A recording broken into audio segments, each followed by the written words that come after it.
Ya sahabat, itu penting. Makin bersyukur masih ada mungkin si penerima tamu yang masih mengarahkan sama tadi ibu sama tadi bapak penyebabnya di masalah utama. Ada yang bapak ibu diantar sampai di tempat ini? Tidak. Nanti kalau ada sesat mungkin coba bisa buka webnya keluar dari ini. Ya, oke. Nah, bayangkan saja hal sekecil ini kita tuh rasanya tidak peka. Kita kan mau belajar agama itu apa sih sebenarnya? Kita loh punya nilai-nilai Buddhis dalam diri kita ini, punya nilai-nilai luhur yang seharusnya dia bisa tumbuh dan berkembang itu berdasarkan situasi dan kondisi kita. Sesama kalian kita saja tidak muncul, bagaimana dengan mereka yang lain? Kan rasanya tidak mudah, ya kan? Nah, maka itulah pentingnya kita mempelajari manajemen diri. Maka tidak sia-sia Bapak Ibu Anda hadir di hari ini untuk lebih mempelajari diri Anda. Oke, kita berikan tepuk tangan dulu agar semuanya semangat ya. Ya, Bapak Ibu sekalian, tadi saya mengutip dari syair Theravada, syair ke-124. Dari keinginan untuk belajar, nah itu akan meningkatkan pengetahuan kita. Bapak Ibu, belajar itu kita harus lakukan selama kita hidup. Belajar tidak melulu soal kita berada di bangku sekolah, berada di bangku perkuliahan, tetapi belajar yang sejati adalah ketika Anda belajar tentang kehidupan. Maka saya tanya, Bapak Ibu saat ini hidup apa tidak? Hidup kan? Nah, karena Anda hidup, maka Anda harus belajar. Dan karena kita belajar, maka kita akan memperoleh pengetahuan. Nah, dari pengetahuan itu nanti kita akan timbul yang namanya kebijaksanaan. Dari kebijaksanaan itu sekarang kita jadikan sarana untuk kita mempelajari diri sendiri. Bagaimana kita memiliki diri sendiri. Bapak Ibu sekalian, penting bagi kita untuk sekarang mempelajari siapa kita, siapa diri kita. Nah, maka untuk melakukan manajemen diri, pertama yang perlu kita bentuk adalah cara pandang kita, pengertian benar. Maka di dalam Jalan Mulia Episode 8, hal yang paling utama adalah pengertian benar. Itu yang harus kita bangun, itu yang harus kita bentuk. Paling tidak kita hadir di sini semuanya memiliki cara pandang yang sama. Oh, saya ini sebagai umat Buddha, ya, dan kami selalu menggaungkan Sahyasata Puspitata, sehingga ketemu kalian kita harus saling terus sapa. Setuju? Setuju. Setuju? Setuju. Nah, siapa tadi yang sudah disapa sama teman-temannya? Atau ada yang disapa? Kasihan sekali. Ya, cara pandang ini yang akan kita samakan sekarang. Maka gimana pun ada jika Bapak Ibu memiliki cara pandang yang sama dalam artian kita ini loh umat Buddha, berarti kita ini sesama kalian kita, ya, sesama kalian kita harus saling bersapa. Nah, di dalam di dalam salah satu sutta Bapak Ibu ya, sama ini sutta bagian dari Majjhima Nikaya kelompok 9, apa sih yang dimaksud dengan pengertian yang benar? Nah, jadi ini untuk kita memulai manajemen diri kita. Nah, di situ disebutkan salah satunya, karena kalau kita merujuk dalam Majjhima Nikaya itu sebenarnya panjang, sebenarnya juga luas dalam artian tidak sedikit poin-poin yang dibahas. Nah, salah satu poinnya di situ disebutkan begini. Oh, pandangan benar itu adalah kita tahu ada akar-akar yang bermanfaat dan ada akar-akar yang tidak bermanfaat. Nah, sejauh yang Bapak ketahui, kira-kira apa ya yang menjadi akar-akar bermanfaat dalam diri kita? Ayo, nanti yang bisa jawabnya dapat refresh. Sederhana sekali, kita selalu paham bahwasanya di dalam setiap pribadi manusia itu ada akar yang bermanfaat dan ada akar yang tidak bermanfaat. Nah, akar yang bermanfaat ini yang sejatinya harus kita tumbuh kembangkan, dan di mana akar yang tidak bermanfaat ini jangan sampai tumbuh dan berkembang. Tadi di situ ada daya yang benar yang perlu dilakukan. Nah, maka di situ disebutkan bahwasanya pengertian yang benar adalah seseorang mengetahui akar yang tidak bermanfaat, yaitu adalah akar keserakahan, ya, familiar ya. keserakahan, kebencian dan kebodohan batin. Maka kalau kita mengetahui ada 3 akar yang tidak bermanfaat ini, inilah yang terkadang membuat kita itu abai, bahkan sering melakukan tindakan-tindakan yang tidak bermanfaat, tindakan-tindakan yang tidak berfaedah. Nah, sehingga tidak sedikit pula di antara kita banyak yang paham teori tentang keserakahan, banyak yang paham teori tentang kebencian, banyak yang paham teori tentang kebodohan batin. Lalu apakah yang sebatas mengerti teorinya? Tentu tidak. Mempelajari dharma itu jangan kita hanya seperti sendok di mangkok sup. Si sendok tidak pernah tahu cita rasa supnya, tetapi jadilah seperti lidah yang tahu cita rasa sup itu. Apakah rasa itu manis, asam, atau pedas? Nah, maka sekarang kita mempelajari bahwa ada akar yang tidak bermanfaat keserakahan. Coba kita kerap kali kan memahami bahwa keserakahan itu selalu dalam bentuk materi ya, benar tidak? Selalu berhubungan dengan sesuatu yang kita punya satu belum puas, harus punya 2, harus punya 3, tetapi tidak sebatas itu. Itu yang ada di luar diri kita. Tetapi sekarang coba kita pahami, oh ternyata keserakahan itu juga dia berkaitan dengan kita punya perasaan. Nah, karena kalau kita merujuk di dalam Abhidhamma ya, kalau karakteristik daripada keserakahan kan dia mengundangnya, dia terikat. Nah, maka kalau ada di antara Bapak Ibu yang sulit melupakan, sulit memaafkan, ya, berarti di situ masih ada keserakahan. Karena ada menganggap jodoh tersebut. Ya kalau memang sudah tidak jodoh ya ada putus ya buat apa dipikirkan terus ya kan? Padahal tidak sedikit kita masih membenci. Sebenci-bencinya Anda dengan si dia loh pernah jadi orang yang Anda cintai, ya kan? Lalu kenapa? Oh ternyata kita dibutakan oleh si moha ya, setelah balik itu. Anda menyiksa diri Anda sendiri dengan terus memegang perasaan, oh saya pernah disakiti, oh saya pernah dipukul. Selama pemikiran itu masih ada dalam diri kita, maka kebencian tidak akan berakhir. Nah, maka, oh iya ya, sekarang kita menunjukkan pengertian benar ini untuk memanajemen diri kita.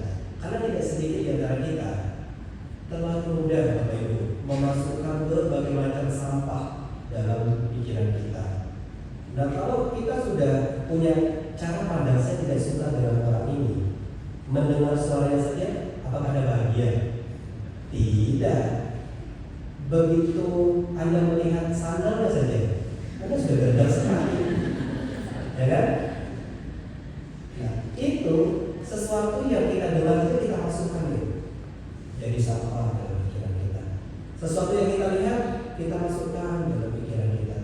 Kalau pengertian kita, cara pandang kita keliru, hati-hati. Itu membuat kita tidak bahagia, bahkan itu ya berebut, bahkan merusak kedamaian, kebahagiaan yang ada di dalam sehari kita. Maka ayo kurangi ya, kurangi benci, kurangi iri hati. Itu penyakit. Kalau penyakit kolesterol darah tinggi ada tensinya. Nah, ada penyakit iri hati kalau diberhenti tuh. Jadi itu mesti kita sadari. Jadi oh ternyata ada akar-akar yang tidak bermanfaat. Coba ini jangan sampai terus dari rumah dan kehidupan kita. Di usia-usia Bapak Ibu jangan terlalu banyak ya, banyak perasaan benci, marah, dendam. Itu kan membuat penyakit lain kan, penyakit batin Anda. Cukuplah di usia-usia Bapak ini sakit pinggang, sakit kepala gitu ya. Jangan sampai ada sakit batin lah. Yang namanya faktor usia kan, Anda kan tidak bisa menghindari nanti. Kebanyakan bapak-bapak lah yang sakit punggung, sakit tulang belakang, terus dari tulang punggung. Aja mereka sakit-sakitnya di bagian tulang. Nah, kita paham. Oh iya ya. Berarti kalau saya mengembangkan sesuatu hal-hal yang buruk ini, saya tidak memiliki kemajuan. Nah, maka kita sekarang belajar. Tidak ada cara lain Bapak Ibu untuk mengurangi kesalahan adalah dengan Anda berbagi. Tidak ada cara lain. Sesuatu yang sifatnya kasar, berbentuk materi saja sulit Anda bagikan, sulit Anda lepas. Bagaimana Anda mau melepas perasaan? Halus sekali perasaan itu. Jangan. Memang ada yang bisa lihat perasaan? Enggak ada. Tetapi itu berkaitan dengan apa yang Anda miliki.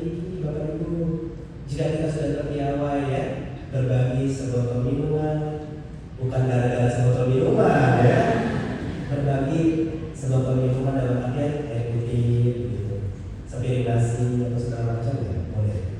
Itu akan melatih kepiawaian kita ketika nanti dihadapkan dengan kebiasaan.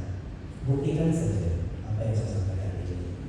Nah, begitu kita tahu ternyata di dalam samadhi ini kita diajarkan, ayo kamu harus paham beberapa akar yang tidak perlu kamu gunakan dalam kehidupanmu, tetapi cobalah menggunakan akar yang bermanfaat, tidak menjadi pribadi orang yang serakah, tidak menjadi pribadi yang pendendam diri hati.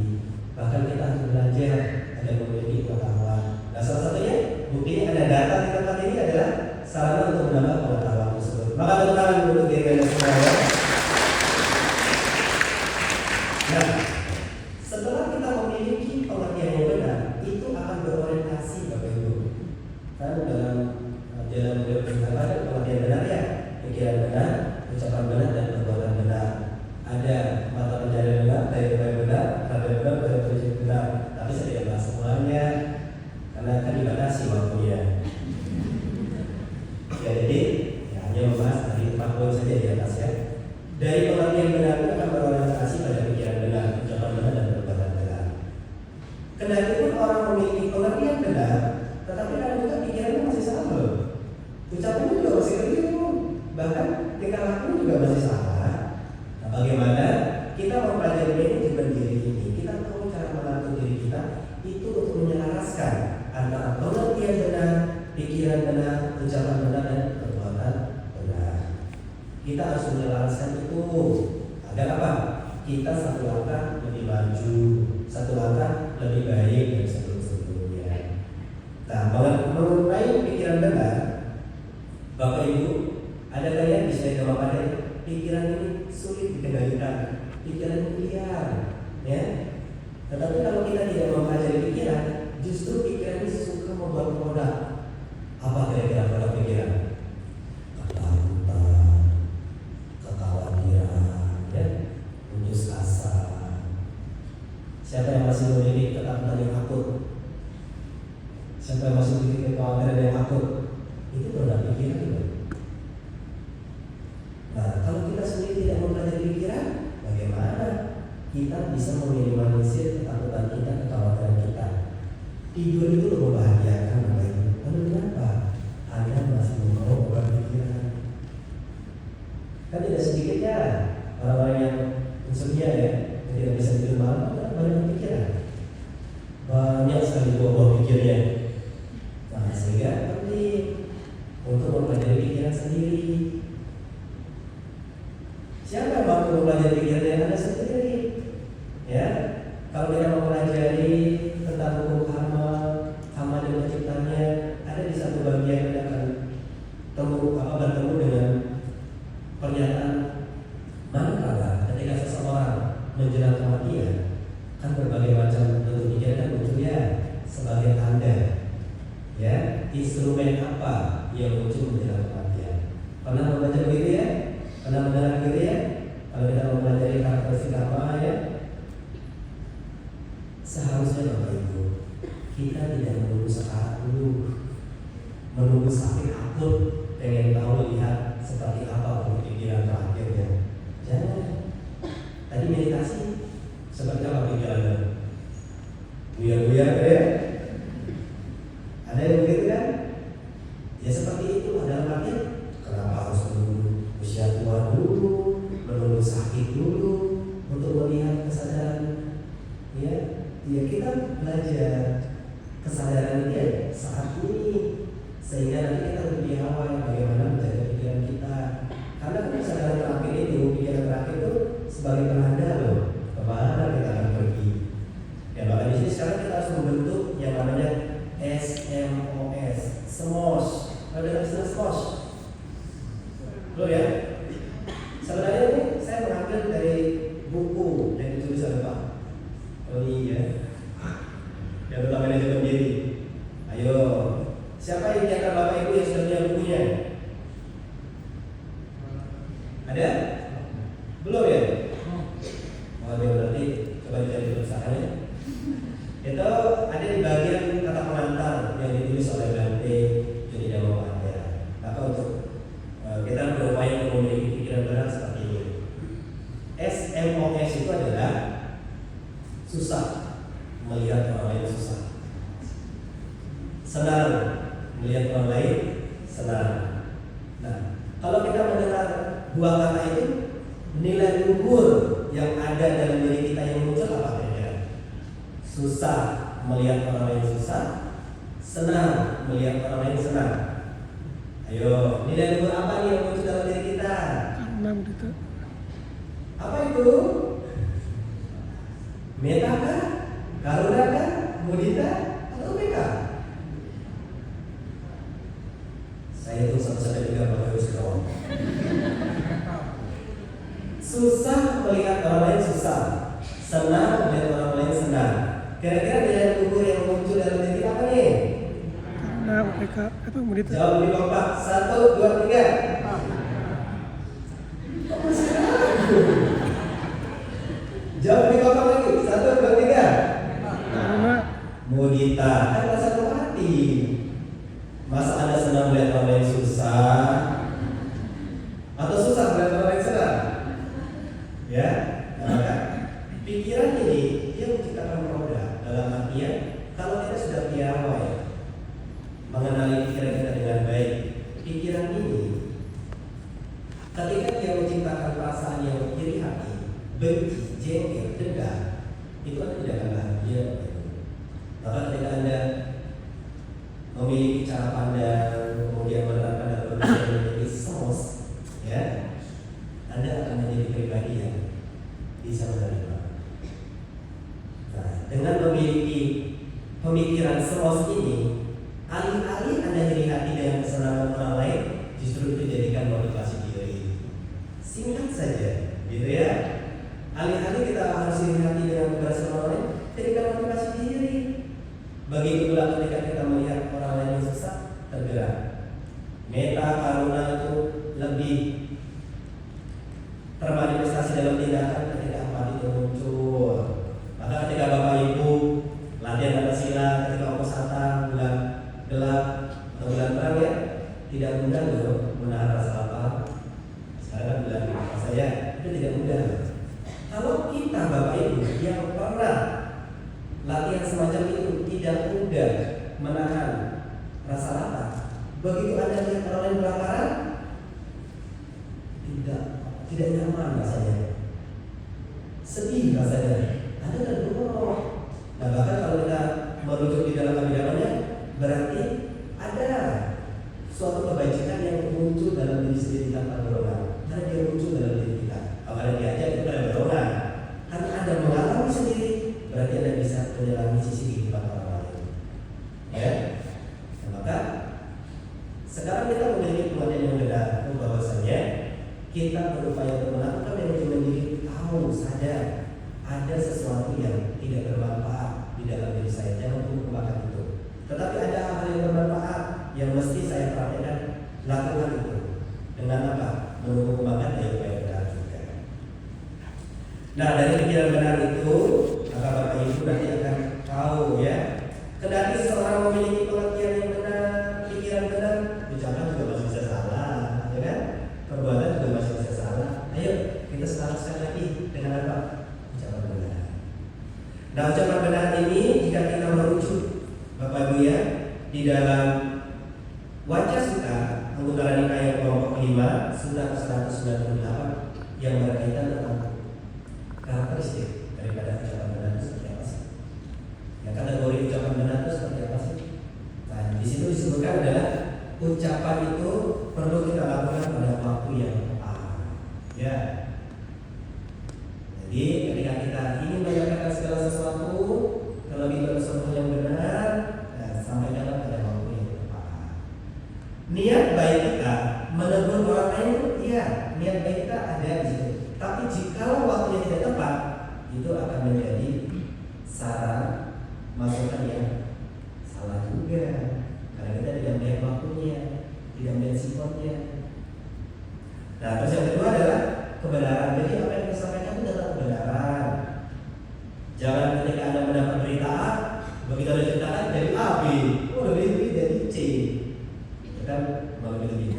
Dan Bapak Ibu juga harus terbuka, mau menerima kebenaran itu pahit loh. Benar tidak? Kebenaran itu pahit loh. Anda percaya tidak? Oh, berarti kalau Anda tidak jawab berarti tidak percaya. Kebenaran itu pahit, pahit sekali.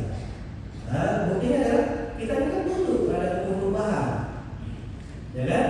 Tunduk terhadap hukum perubahan. Tetapi tidak sedikit di antara kita itu tidak mau menerima perubahan itu. Buktinya muncul berbagai macam produk. Bagaimana untuk menutupi, ya kan? Melawan tuntutan keuangan. Ya kebenaran itu realita ada. Ya ketika Anda memahami hal tersebut, memang salah berarti kami berdandan dunia tidak, sewajarnya saja.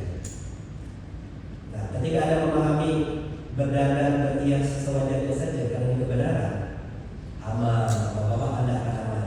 Skincare istrinya akan lebih murah dari yang sebelum-sebelumnya. Ya realitanya begitu. Jadi kalau kita menyampaikan suatu hal yang benar, kadang kebenaran itu menyakitkan ya, tetapi menyembuhkan. Obat, mana ada obat yang manis? Obat itu pahit, tapi menyembuhkan. Kebenaran itu demikian. Kendali pun kebenaran itu pahit, tetapi itu membuka cara pandang kita menjadi hidup yang bijak. Dalam ciri ucapan yang ketiga yang benar adalah yang disampaikan dengan lembut, ya, dengan sopan santun. Tapi karena kita tinggal di Indonesia, Bapak Ibu juga harus paham background budaya seseorang itu juga harus paham. Jadi begitu bertemu dengan teman kita dari berbeda pulau, kok kasar sekali. Karena tidak tahu ternyata di budaya dia seperti itu hal yang lumrah, ya. Nah, jadi kita juga perlu paham ketika seorang menyampaikan sesuatu yang baik, kita juga harus lihat backgroundnya juga. Jadi apa yang kita pelajari ini juga kita harus lihat sesuai situasi dan kondisinya. Lalu juga apa yang kita sampaikan ini bermanfaat. Hati-hati sekali Bapak Ibu.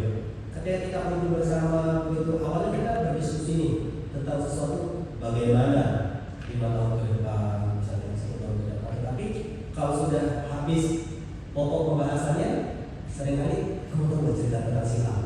Iya, betul. Kan saya tahu dari dulu sendiri.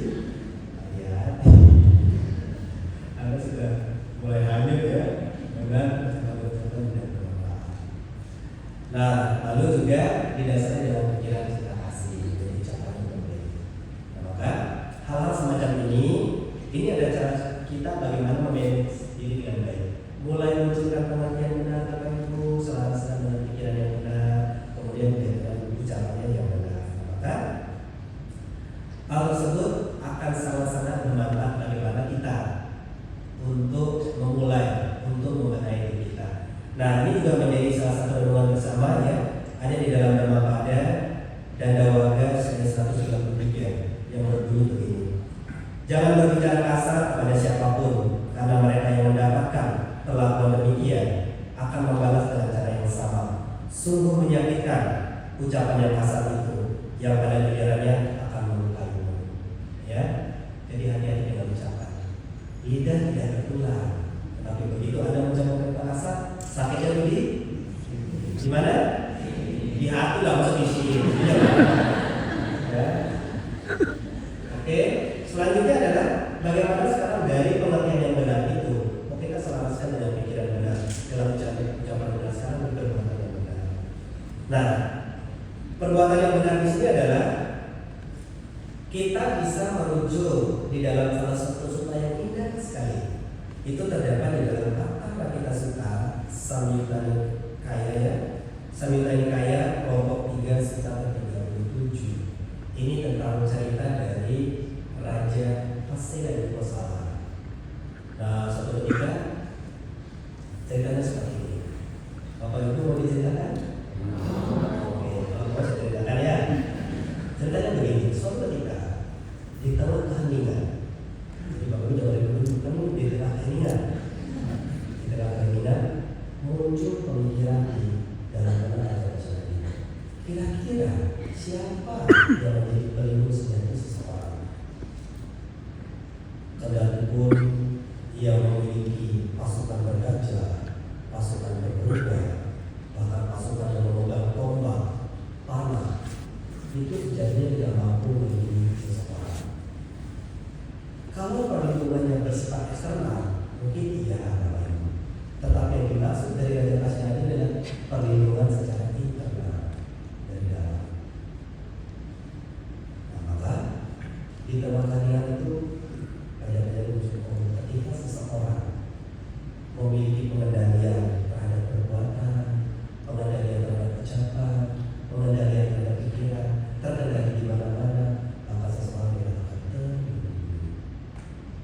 Nah, dari buah pikir yang muncul di benak Raja Kasnyadi di tengah tahlilan itu, akhirnya bertemu sang Buddha, bertanya, mencoba untuk mengklarifikasi benar tidak dari buah pikir yang muncul dalam benak beliau tersebut.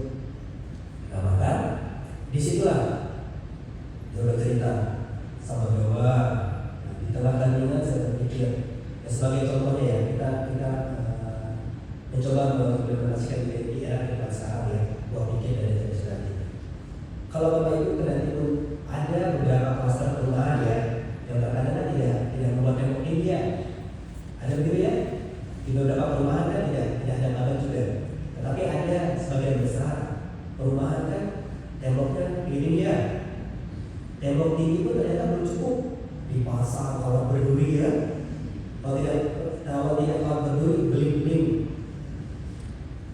Sudah pasang tembok tinggi, kawat berduri, belum rasa nyaman juga. Pasang CCTV kan untuk memantau. Nah, benar, Anda melakukan tersebut untuk perlindungan eksternal ya. Tetapi apakah iya pikiran Anda akan lebih tenang ketika kita tidak piawai dalam hal pikiran, ucapan, dan perbuatan kita? Penyesalan itu loh buah dari kita melakukan perbuatan dulu, dan itu sangat mengganggu sekali. Nah, maka apa kata sang Buddha ya? Untuk menegaskan apa yang menjadi buah pikir dari Raja Kasnyadi tersebut ya, beliau menegaskan begini. Di terakhir bait surat tersebut yang terjemahan bahasa Indonesia ya, adalah baik pengendalian melalui jasmani, pengendalian diri melalui ucapan juga baik, adalah baik pengendalian melalui pikiran, pengendalian di mana-mana adalah baik, dan sungguh-sungguh terkendali di mana-mana seseorang dikatakan terlindungi. Nah, maka goal daripada kita melakukan manajemen diri ini adalah bagaimana kita menciptakan perlindungan bagi diri kita. Misalnya dalam pada pun kita diingatkan, jadilah pelindung bagi diri sendiri, sebab tidak ada satupun orang yang bisa menjadi pelindung kita. Oke, Anda punya ajiman, Anda punya sesuatu yang dikatakan ini sakti banding. Saya makan sudah tahu di banding, tembak 30 mental. Saya kalau sudah pegang di banding 3 hari tambahkan ke itu bisa, iya. Anda langsung sekarang. Sesungguhnya inilah cara kita sekarang bagaimana membentengi diri. Semakin besar value kebaikan kita, maka hal-hal buruk, energi-energi buruk itu tidak akan mampu mempengaruhi kehidupan Anda. Tetapi jika kita tidak mengisi kehidupan kita dengan hal yang baik, maka yang lumrah, hal-hal buruk itu mudah sekali masuk dalam kehidupan kita. Pikiran kita tidak tenang, penuh rasa was-was, batin kita juga gelisah. Nah, itu adalah produk daripada pikiran kita sendiri. Nah, maka dengan kita berupaya melakukan manajemen diri, membangun pengertian yang benar ya, menyelaraskan dengan pikiran yang benar, ucapan yang benar, dan perbuatan yang benar, maka keniscayaan kebahagiaan kedamaian itu bisa dirasakan. Setuju? Setuju. Setuju apa tidak? Setuju. Takutnya kalau ada yang jawab setuju sudah mulai mengantuk. Kamu udah apa-apa? Ya, jadi begitu Bapak Ibu. Nah, di mana ketika kita membangun sebuah cara pandang kita, kita aja sama bisa. Jadi ayo jangan curhat lah pada minat Anda. Ya, ini manajemen yang perlu Anda perbaiki. Kalau diri kita sendiri saja tidak peka, susah. Belajar dhamma itu justru akan lebih membuat Anda memiliki empati. Pengetahuan dhamma yang kita pelajari jangan hanya seperti sendok di dalam sop, tetapi dari lidah. Rasakan, begitu Anda mempraktikkan dharma itu, Anda lebih peduli care kepada orang yang Anda belajar manfaatnya. Saya sudah 4 minggu bertutur kebiasaan nanti tidak pernah apa pada minta saya. Oh, berarti apa yang salah? Jadi jangan berpikir sendiri ya, nanti pakai masker ya, pakai duit. Maka ketika Anda bertemu, ketika saya menyapa selamat pagi, itu Anda sudah menunjukkan apa berbagi yang lebih kebahagiaan. Senang kan? Coba kalau saya datang ketemu Anda cemburu, saya merasa saya tidak diterima. Tapi kalau kita bertemu ya, bertemu sama pagi kok dengan senyuman, indah sekali. Masa sih saya harus mengajak Bapak Ibu kunjungan kerja ke SPBU? Ya, SPBU sudah menerapkan senyum, sapa salam. Saya nggak bisa karena saya pakai masker. Kamu nggak pakai masker, kamu apa masker nanya? Terlihat dari mana? Matanya. Asik. Begitu kan? Nah, makanya kita mau sederhana. Yang pasti kita mulai dari diri kita sendiri. Ayo, saya berupaya untuk melatih diri saya. Ketika kemudian saya akan menyapa sahabat-sahabat saya. Karena sebab ketika Anda menyapa dengan tulus, dengan senyuman yang manis, Anda mendapatkan balasan yang serupa. Aduh, kebahagiaan itu tidak bisa tersampaikan dengan kata-kata. Indah sekali, senang sekali. Itu yang membuat Anda berpanjang sebenarnya. Karena Anda mendapatkan energi kebahagiaan dari orang lain. Sebagaimana diri Anda ingin melakukan baik pada orang lain, maka melakukan orang lain dengan baik. Jangan menunggu diperlakukan baik sementara diri kita sendiri tidak mau melakukan perbuatan baik. Kan semua juga kita mulai dari siapa? Diri kita sendiri. Itulah mengapa penting kita mempelajari manajemen diri. Bagaimana kita manajemen diri dengan baik. Ya, kesimpulannya ya, sudah kesimpulan benar Bapak Ibu jadi lama lagi. Kesimpulannya Bapak Ibu dalam melakukan manajemen diri kita, ayo kita membentuk cara pandang mindset kita bahwasanya ketika kita memiliki mindset yang benar, itu upayakan dia harus selaras dengan pikiran benar kita, harus selaras dengan ucapan kita maupun perbuatan kita. Kita sadar, kita paham, kita mempelajari dharma. Dengan mempelajari manajemen diri setidaknya cinta kasih Anda berkembang, belas kasih Anda kemudian berkembang, empati yang memerintah Anda berkembang, dan bagaimana juga Anda memiliki ketenangan seimbangan batin. Hidup tidak selalu mudah-mudahan, benar kan? Ada kalanya Anda juga mengalami masa sulit kehidupannya. Tidak selamanya usaha Anda sukses, ada juga kegagalan kan? Ada juga kerugian ya. Dan makanya dalam memiliki pedoman manajemen diri ini dipuji tidak sampai terbang, ya. Dicela tidak sampai tumbang, cakep, ya. Itulah pentingnya bagaimana nanti kedepannya Bapak Ibu memiliki hal tersebut. Mari kita mengembangkan kesadaran kita bahwasanya kita harus lebih peduli peka tidak hanya diri kita sendiri dan juga peka terhadap orang lain. Ya, semoga Bapak Ibu selalu sehat, semangat dalam kebajikan, karena kebajikan yang Anda lakukan ini sejatinya akan menjadi parami, dan di kemudian hari itu akan membuat kita mencapai kebebasan sejati. Nah, jadi sedikit kata-kata ya untuk penutupnya. Singkat saja. Selamat tinggal bulan Februari. Karena sudah Maret ya. Cakep. Saya ulang. Selamat tinggal bulan Februari. Lakukan kebajikan dengan setulus hati. Semoga